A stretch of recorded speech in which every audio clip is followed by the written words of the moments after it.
It was on this stage last summer, and in front of an audience of millions, that they charmed the country with their poise and their personality. Love you. Love you, sweetie. You were great.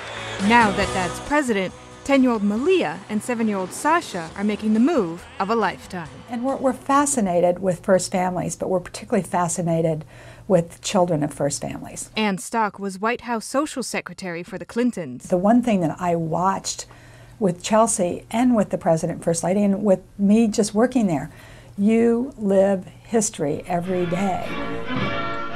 For 200 years, the children of presidents have called 1600 Pennsylvania Avenue home.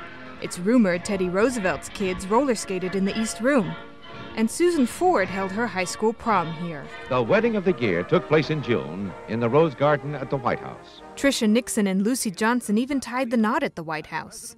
Soon after, Amy Carter moved in when she was just 9 and was able to live a fairly normal life. First, John Jr. The younger Kennedy kids, Carolyn and John Jr., were kept out of the spotlight by their mother, Jacqueline. She even set up a school for Caroline at the White House.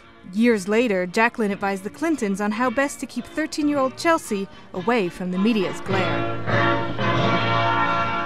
And now as a new first family enters these doors, it's up to Michelle and Barack Obama to figure out just how public their girls can and should be. And Sasha and Malia have just an incredible opportunity that very few children have.